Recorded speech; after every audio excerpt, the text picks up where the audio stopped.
दोस्तों, drugs case में सलाखों की हवा खा रहे अभिनेता शाहरुख खान के बेटे आर्यन खान की मुश्किलें लगातार बढ़ रही हैं। एक बार फिर मुंबई हाईकोर्ट ने आर्यन की नींद उड़ा दी और जमानत पर सुनवाई को आज तक के लिए टाल दिया गया, यानी कि 28 अक्टूबर के लिए टाल दिया गया।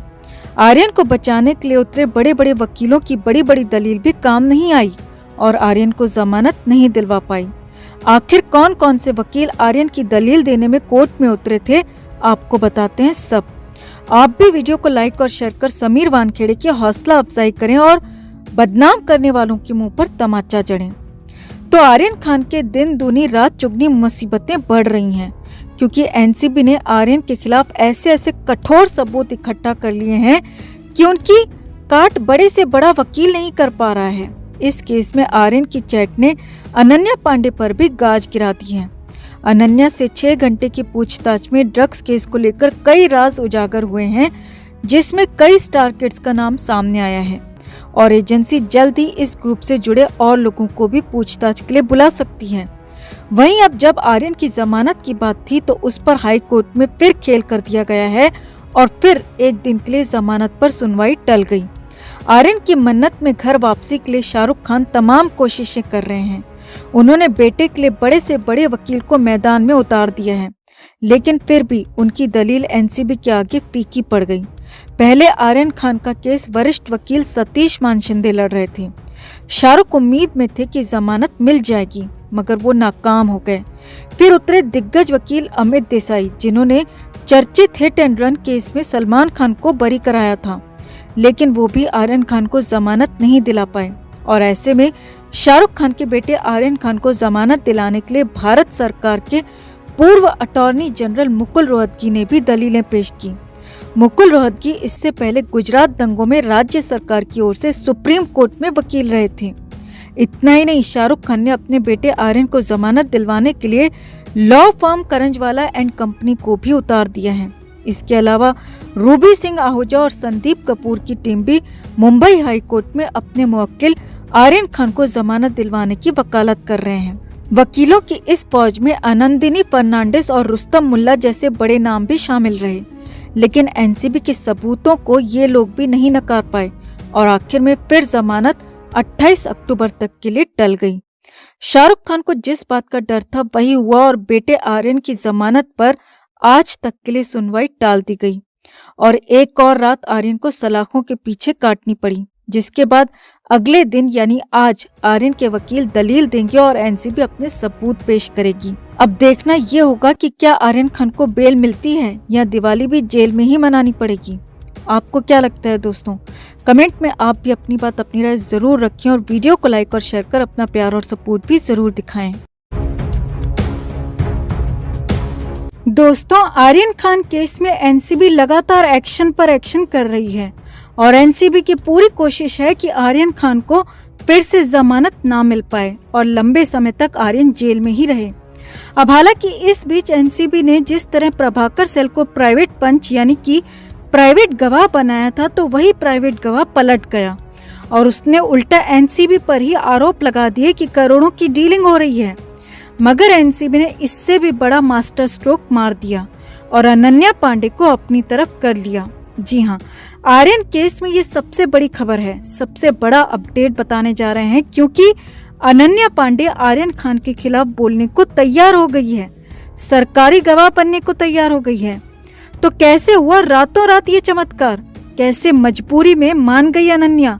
सब कुछ बताते हैं आपको। आप भी वीडियो को लाइक और शेयर कर अपना प्यार और सपोर्ट दिखाएं और कमेंट में अपनी बात, अपनी राय जरूर रखें। तो आर्यन खान जेल के अंदर हैं, लाख कोशिश के बाद भी जमानत मिल नहीं पा रही, क्योंकि एनसीबी के केस में जबरदस्त दम है। एनसीबी ने पुख्ता तरीके से केस को आगे बढ़ाया है, लेकिन इस बीच तब केस में अचानक ट्विस्ट आ गया जब इस केस में एक प्राइवेट गवाह रहे प्रभाकर सेल ने बड़े बड़े दावे कर दिए और एनसीबी पर आरोप लगा दिया। यहाँ तक कह दिया कि आर्यन को छोड़ने के लिए 18 करोड़ रुपए मांगे गए थे। यही नहीं, 8 करोड़ समीर वानखेड़े को देने का भी सनसनीखेज दावा कर दिया। इसके तुरंत बाद एनसीबी भी हरकत में आ गई। पहले तो सारे के सारे आरोपों को नकारा और खुद समीर वानखेड़े ने मुंबई पुलिस कमिश्नर को चिट्ठी भी लिख दी कि उन्हें फर्जी केस में फंसाया जा सकता है, उन्हें फर्जी मामले में गिरफ्तार ना किया जाए। यही नहीं, एनसीबी को लग चुका था कि अब तो आर्यन को बचाने के लिए बहुत सारे लोग जुटे हैं, तो तुरंत ही बड़ा और कड़ा एक्शन जरूरी है, कंक्रीट एक्शन जरूरी है। और हुआ भी यही। आर्यन खान केस में अनन्या पांडे से लगातार 2 दिन पूछताछ पहले हुई थी। तीसरे दिन सोमवार को भी अनन्या को पूछताछ के लिए बुलाया गया, लेकिन इसी बीच सोमवार वाली पूछताछ से पहले रविवार की देर शाम अनन्या पांडे सरकारी गवाह बनने के लिए मजबूर हो गई। जी हाँ, ये बड़ी खबर आपको बताने जा रहे हैं। अनन्या पांडे सरकारी गवाह बनने को तैयार हो गई और मुंबई में एनसीबी के दफ्तर में 3 बैग में ढेर सारे सबूत एनसीबी को सौंप दिए गए। अब रातों रात ये चमत्कार हुआ, रातों रात अनन्या मान गई, सरकारी गवाह बनने के लिए कैसे रेडी हो गई, अब वो भी समझिए। तो जिस दिन से अनन्या से पूछताछ हो रही है, तो हमने भी आपको बताया था कि अनन्या पांडे इतना कुछ जानती है कि लगातार 3 दिन तक उससे पूछताछ हो सकती है, और हुआ भी यही नहीं, सोमवार की पूछताछ के बाद तो अनन्या की ऑफिशियल अरेस्टिंग भी तय थी।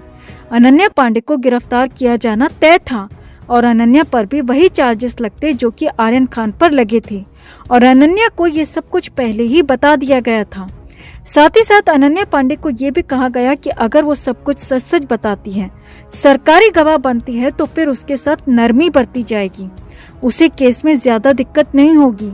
जिसके बाद शनिवार और रविवार को अनन्या पांडे के घर पर इसे लेकर बातचीत हुई। अनन्या के परिवार वालों ने अपने दोस्तों करीबियों से इसे लेकर बात की, सलाह ली, और सभी का यही कहना था कि आर्यन तो लड़का है, जेल से बाहर निकलकर भी सब कुछ वापस हासिल कर लेगा, लेकिन अगर अनन्या पांडे जेल गई तो उसके साथ कुछ भी गलत हुआ तो वो संभल नहीं पाएगी, उसका फिल्मी करियर तो तबाह हो ही जाएगा, साथ ही साथ जिंदगी भी बर्बाद हो जाएगी। जिसके बाद फाइनली फैसला लिया गया कि अनन्या पांडे एनसीबी के सामने सब कुछ सच सच बता देगी, सब कुछ सच उगल देगी। और सच बताने का मतलब ही ये है कि अनन्या पांडे सरकारी गवाह बनने को तैयार हो गई, आर्यन खान के खिलाफ गवाही देने को तैयार हो गई। अब सोमवार की पूछताछ से ठीक पहले अनन्या की तरफ से एनसीबी को बताया गया कि वो सरकारी गवाही के लिए तैयार है। इसके साथ ही अनन्या ने एनसीबी ऑफिस में 3 बैग में वो सारा सामान, सारे सबूत भी दे दिए जिसकी एनसीबी को जरूरत होगी, जिसमें कई सारे पुराने फोन, लैपटॉप, साथ ही साथ कुछ अलग इलेक्ट्रॉनिक गैजेट भी शामिल हैं। यानी कुल मिलाकर आर्यन खान की सबसे करीबी दोस्त अनन्या ही अब उसकी पोल खोलने वाली है और खुलकर बोलने वाली है, और आर्यन का बचना अब लगभग नामुमकिन लग रहा है, क्योंकि रातों रात एनसीबी ने ऐसा चमत्कार करवा दिया, ऐसे अनन्या को अपनी तरफ मिला लिया कि सब लोग सख्ते में आ गए, सब कुछ अचानक बदल